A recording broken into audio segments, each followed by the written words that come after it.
Touchdown, Alabama, let's get it. The process, no one can stop this. Hottest show in the streets, I bet you can't top this. Rammer, jammer, yellow hammer, come see how we rock this. Alabama fans, the best, there's no way you can top this. Recruiting news and interviews, just sit back and watch this. Recruiting news and interviews, just sit back and watch this. The process. Welcome into The Process, Crimson Tide Recruiting. I am Justin Smith, the lead scout and recruiting analyst for Touchdown Alabama Magazine. Thank you guys so much for joining me on The Process. In this episode, I wanted to take a look at a couple of recruits who are currently uncommitted, who Alabama is really pushing for hard to add to their 2020 recruiting class as the early signing period slowly creeps upon us, which is December 18, 2019. For those of you who may not know, there are two signing periods in college football. The traditional signing period, which is in February, but there's also the early signing period, which is in December. Most guys who sign in December go on to enroll early, which means they get a chance to start their college classes a semester early and also get a chance to play in the spring game and go through spring practice and possibly get a head start on the playbook. So Alabama does have a couple of guys who have already announced their plans to enroll early, and we'll also have some more guys who will announce at a later time, so that is something to watch out for. Alabama is coming off a recruiting weekend where they got a chance to host 4 official visitors. 2 of those guys were Alabama commits, and 4-star running back Wardell Williams and 3-star offensive lineman Seth McLaughlin. The other 2 guys were LSU commits and 4-star wide receiver Kayshawn Booty and 5-star wide receiver Raheem Jarrett. I think those guys' visits went pretty well. I think Alabama has done everything they need to do in terms of a visit, and I think they're going to continue to stay in contact with those guys, but all depends on those guys. They possibly want to flip their commitment and join Alabama's 2020 recruiting class and decommit from LSU, so it's going to be something to look out for in terms of Jarrett and Booty's recruitment moving forward. Alabama did offer a pair of guys during this weekend. One of those guys was 2023 quarterback Malachi Nelson out of California, and the other guy was Chambry Jackson, a 4-star defensive lineman out of Orlando, Florida. I got a chance to interview both of those guys. You guys check out those interviews on touchdownalabama.com. An interesting note about Nelson is the fact that he does train with Alabama's 5-star quarterback commit Bryce Young's trainer Danny Hernandez. I got a chance to talk with Hernandez recently and talk with him about what Bryce Young brings to the table, and that particular interview is posted on touchdownalabama.com, so stay updated with all of Alabama football recruiting news with Touchdown Alabama. As always, pick up a subscription to stay updated to get those subscriber-only articles right at your fingertips, so also subscribe to touchdownalabama.com as always.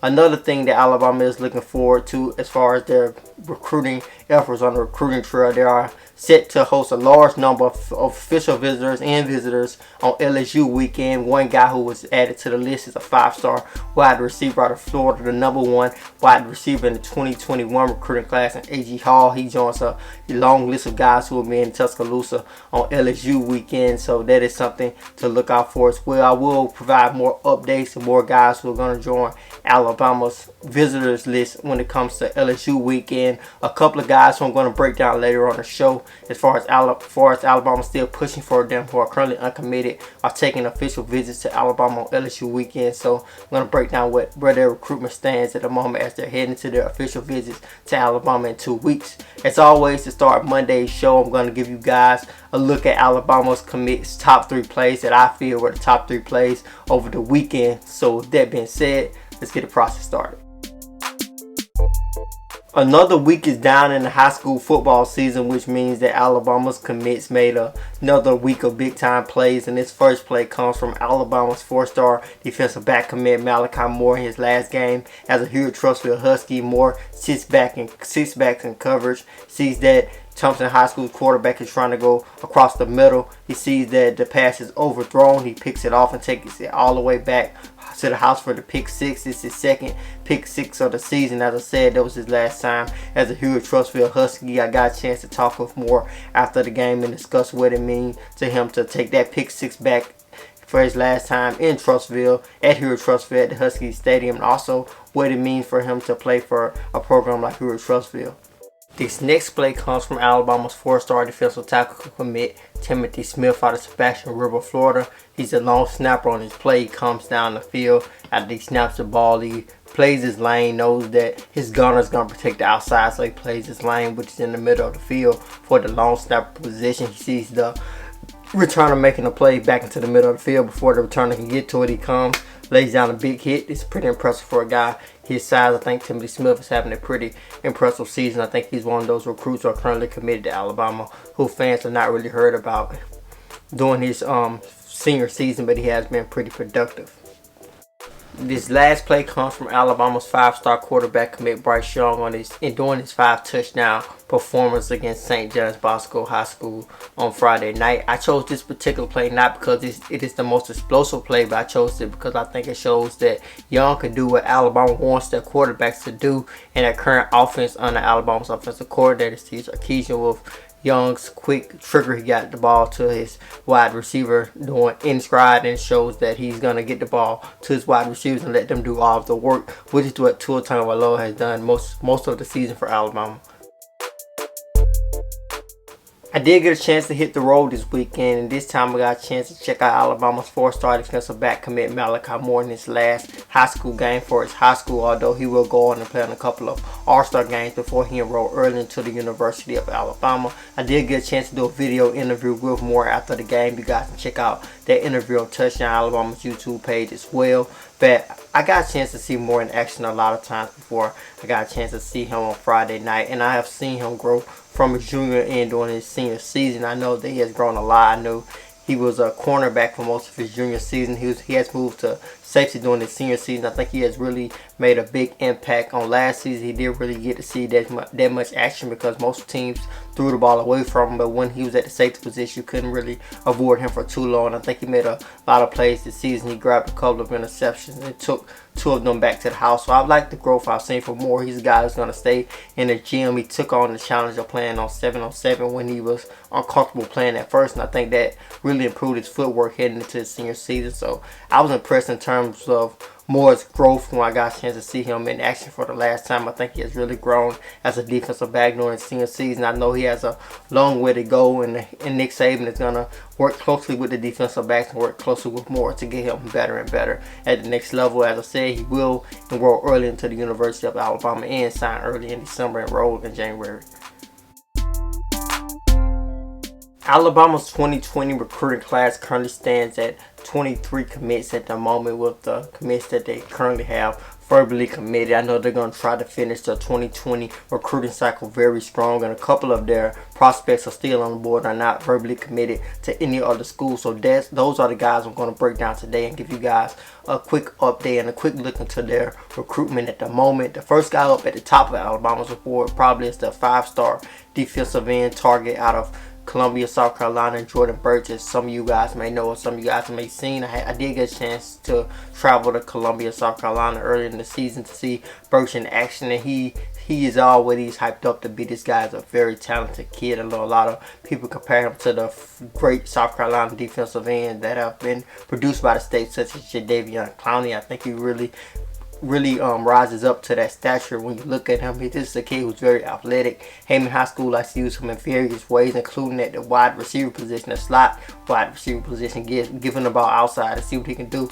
Most guys cannot stop him when he has the ball in open space with this athleticism and also with this body frame, with his big size bulk. I think this is a guy who's ready to play at the next level with his size. I think he can grow a little bit. I think his biggest hindrance at the moment will be the fact that he plays against a lower competition in high school, but I think that is something that could easily change once he gets into the rhythm of playing against guys at a higher level. But I think Alabama is in a decent position with Burst. They're definitely not the leader in my mind. I feel that they have to battle South Carolina, and the biggest threat to them possibly landing Burke is Clemson, which both of those schools are inside the state of South Carolina, so he has a chance to stay at home and possibly play for a big-time program. So I think Alabama has that working against them. But he is taking a look at Alabama. I know Brandon Baker was in attendance at the game. I got a chance to see Burch in action, and also Burch is going to take an official visit to Alabama. He already has that set. He's officially visiting Alabama during LSU weekend. So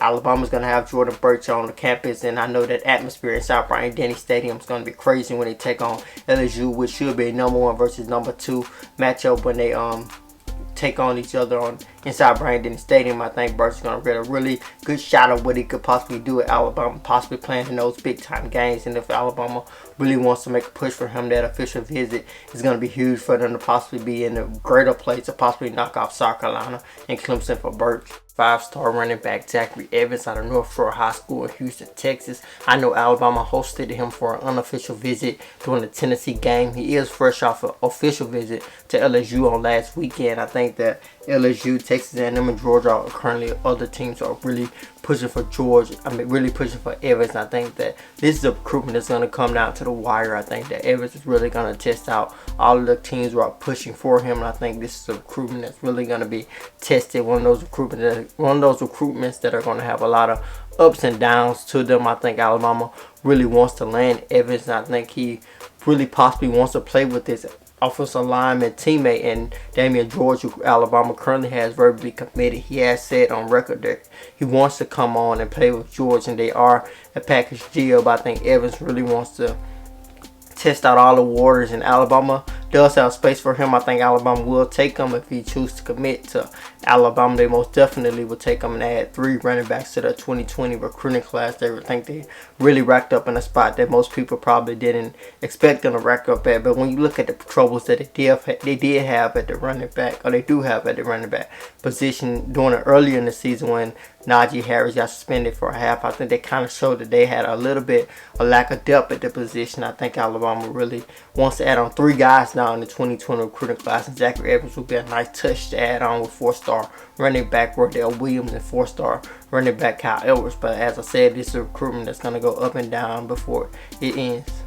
5-star tight end Darnell Washington is very high on Alabama's list, especially since Alabama lost out on 5-star tight end target Reed Gilbert when he commit to LSU, and I think Gilbert is firmly committed to LSU at the moment. I don't think that Alabama really has a strong possibility of possibly flipping him, especially since he's been able to persuade his teammate B.J. Ojulari to flip his commitment from Tennessee to LSU. I think Gilbert did have something to do with that, and I think Gilbert is pretty locked in to try to persuade his teammate to possibly flip to LSU to come with him. But Darnell Washington is at the top of Alabama's tight end prospect list. Washington is a guy who's 6'7". He's a very athletic tight end, and this is a guy who many people have called once in a generational type of tight end. He's a old school tight end with a little bit of new school mixed in. He's very athletic for a guy who's 6'7". He can easily play basketball at the next level based off the guys I talked to. I got a chance to talk with his position coach at Desert Pines High School in Nevada. So Washington is a huge target for Alabama. I know Alabama's tight end coach Jeff Banks is in contact with Washington. I know that Washington's coach has told me that Jeff Banks constantly is in contact with him as well, possibly trying to get Washington to possibly come to Alabama and join Alabama's 2020 recruiting class. He will also take an official visit to Alabama during LSU weekend, so that weekend is going to be huge for Alabama on the recruiting trail for them to make moves. It's also going to be a huge game for Alabama as they take on possibly the #1 team. LSU possibly still be the #1 team when Alabama plays them. So Washington is going to visit Alabama during LSU weekend. Another huge visitor added to that list. Nadab Joseph out of Independence Community College in Kansas is another guy to keep a note on as far as Alabama is pushing for him, and Alabama's in a decent position with Joseph. Joseph is a guy who was verbally committed to Alabama once he was coming out of high school, but he flipped his commitment to Georgia leading into signing day, and he signed with Georgia, but he was unable to attend the University of Georgia due to academic reasons. He transferred to JUCO route, and he's been playing JUCO, and he's playing JUCO currently, and Alabama did re-extend the offer to Joseph, and many feel that Alabama is the leader for Joseph. All depends on when Joseph wants to make a commitment. There's no commitment they set for Joseph at the moment. I feel that Alabama is right at the top of his recruitment, but he has been fairly quiet about when he's particularly gonna make an announcement. So that is someone to look out for as far as Alabama still recruiting guys at the defensive back position. Those are the guys I wanted to update you on as far as Alabama still pushing for them and them being verbally uncommitted to any other school at the moment. I wanted to give you guys an update on that here as early sign-up period gets closer and closer. As always, subscribe to touchdownalabama.com. Be sure to subscribe to Touchdown Alabama's YouTube page as well. Also be sure to download the Touchdown Alabama app. It's available on all app stores, so be sure to download that app. Also, I want to remind you guys to call into the process at 205-440-3968. Again, that's 205-440-3968. Call in, leave your recruiting question via voicemail. I will answer your recruiting question on the Wednesdays show of the process. The process will run every Monday and Wednesday on Touchdown Alabama's YouTube page. So call into the process, leave your recruiting question. The person with the top question each week will receive a Bama Fever gift card. Bama Fever sells all the top Alabama athletic apparel. We did unroll this feature on last Wednesday, and the person with the top call from last Wednesday was Kerry Clark. I will send you your Bama Fever gift card, Kerry Clark, and I will reach out to you to get your information so you can get your Bama Fever gift card via email. You guys can call in at 205-440-3968. Call in, leave your recruiter voicemail. You'll have a chance to receive the Bama Fever gift card. Thank you guys so much for watching the process. I am Justin Smith, the lead scouting recruiter analyst for Touchdown Alabama Magazine. And watch this.